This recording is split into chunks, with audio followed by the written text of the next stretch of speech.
So you want to add some LEDs to your car's interior or exterior to add that modern look. Yeah, I do want to do that as well. And I have been trying a lot of LEDs over the years and over the cars. And let me tell you, there is a difference between buying a medium or premium range LED or going for the cheapest ones that you can find on, for example, eBay or Wish. Now let me show you the construction and why you should avoid the cheap LEDs. So I have a bunch of LEDs laying out here, and most of them are the cheap kind. These two are from Philips. They cost almost, I think, $7 or $8 each, depending on if you can get them on sale or not, but that's roughly the price. And you can get something like this from Wish or eBay or AliExpress, think like for $1 or something even less sometimes. And I'm going to show you why you should avoid the cheap ones. Let's start by lighting some of them up.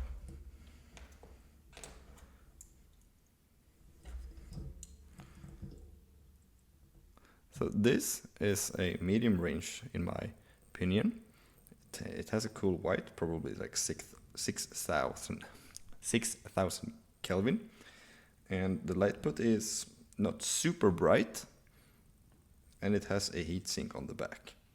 All good signs.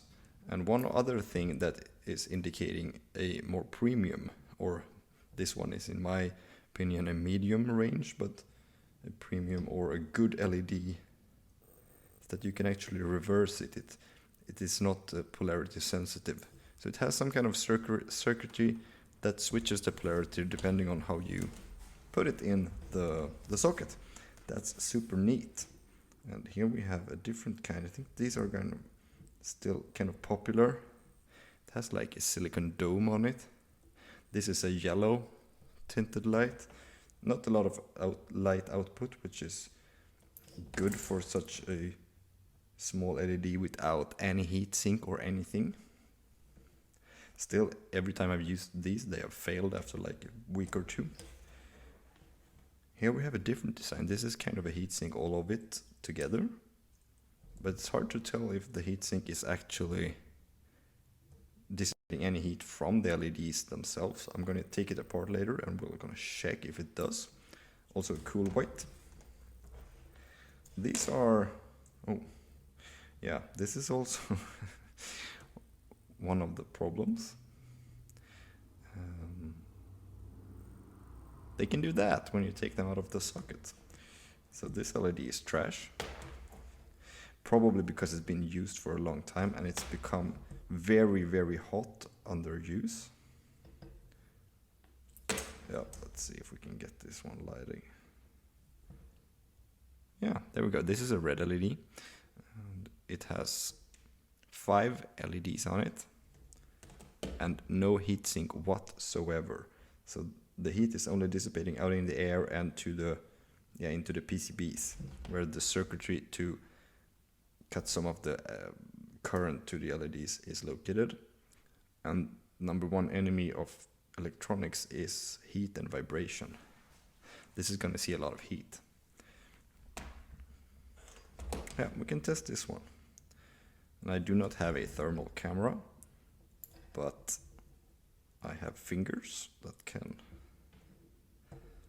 oh. Okay, no lighty light.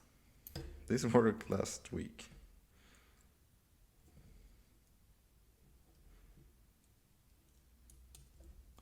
Yeah, okay, let's just say it became really hot.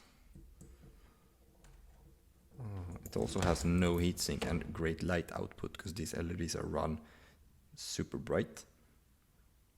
And I couldn't even touch it, it was that hot. So let's go over to the Philips. These are higher quality, of course, because Philips is a name brand and they're gonna get a lot of complaints if they fail. So let's take it apart.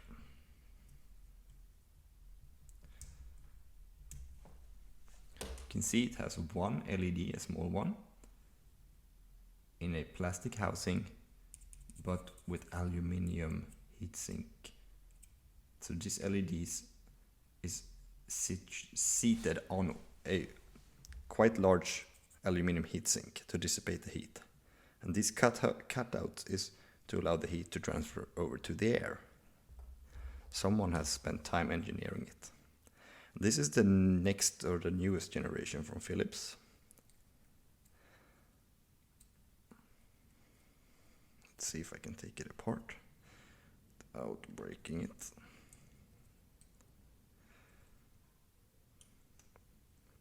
Also a single LED, but there's no aluminium heatsink because the whole case or the bulb itself is ceramic that also dissipates heat. So they have really gone way beyond the designs of these. And if you have experience with these kind of lights, you know they fail, or they flicker, or they smoke because they're so hot. So in this case, they have actually tried to put a heatsink on it. But let's take it apart and see if it actually is connected to the LEDs or the back of the LEDs, like in this case. There's LEDs on a PCB and there's a heatsink on the back. And the heatsink actually gets a little bit hot. That's a sign that it is dissipating heat.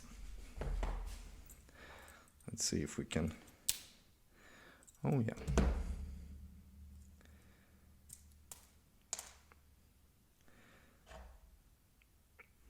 Okay, so some black goo, probably dampening some vibrations. Or just gluing it in place to...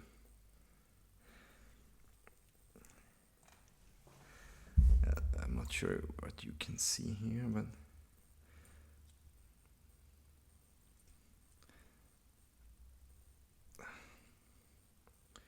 These heat sinks are just on the sides, it looks like.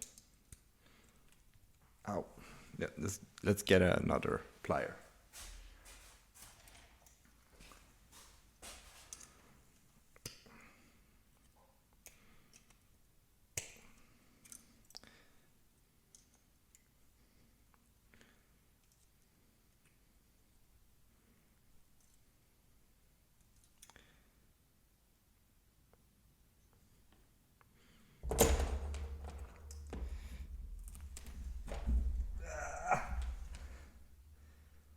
Okay, it's really in there. But I don't see any indication that it's actually connected in any proper way to the LEDs. So you can see here, the LEDs is here. There's a PCB and then it's just a hole down there. I mean, it will dissipate some heat, but not in the manner of these. And it has 1, 2, 3, 4, 5, 6 LEDs. I mean, there is a reason why the name brand use one LED and a large heatsink. And also on the packaging, they say that it's, I think it's an 8-year expected lifetime. Yeah, I'm not betting these are even 8 months lifetime.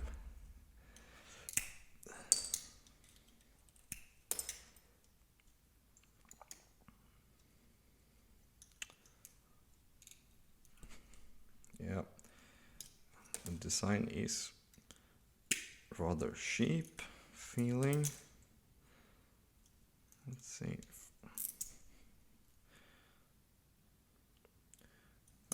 It is actually encased in some aluminium probably, and then glued to the aluminium heatsink, but just using this gooey glue, I'm not sure the heat transfer is that amazing, but they tried. Here we have another example, just small LED stuck to a PCB in a plastic tube. It glows, not super bright.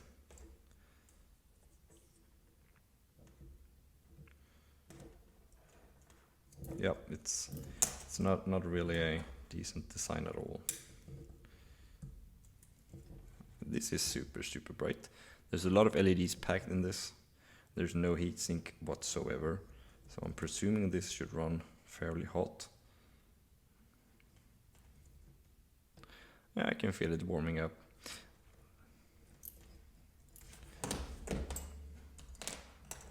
Here we have the bare bone design.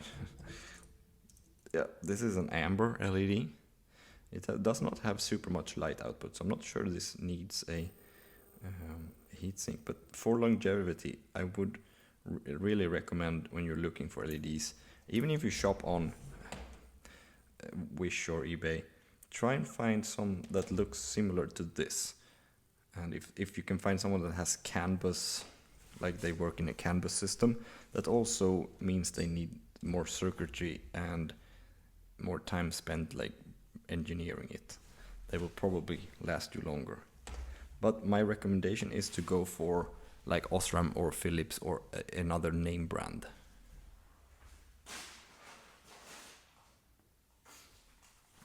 Philips also offers these festoon or spool light versions.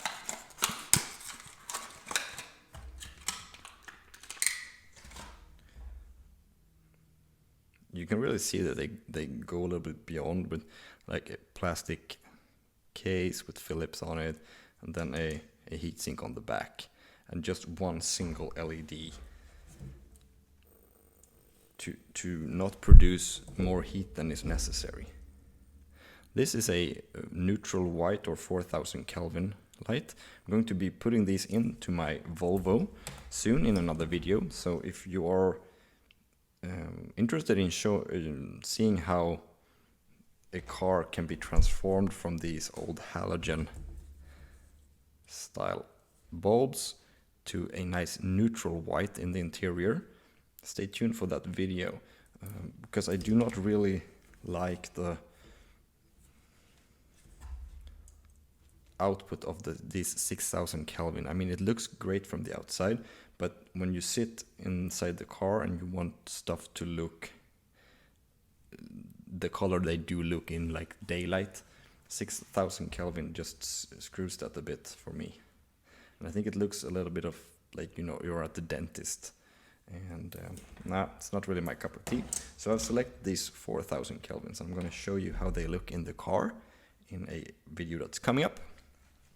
So I hope you have enjoyed me dissecting all these LEDs for you, so you don't make the same mistake like myself and purchase these LEDs and think they are gonna last longer than a month. Yeah, it's just too much light output and no heat dissipation. Keep in mind the places where these LEDs or their incandescent counterparts are seated. I mean, in the dome or light in your roof inside the car, you don't want super bright lights inside the car. You want enough light to see, but not that you're going to get blinded, and when you drive at night and you stop, you get this super bright light inside your car, and then you're going to like take a break and drive again. You've seen a lot of light, your night sight will be diminished, and it might be a danger for yourself. So be wise when you select LEDs. Don't go for super high output without heat dissipation. I hope you've enjoyed this rather long video about cheap LEDs. Thank you for watching, and I'll see you in the next one.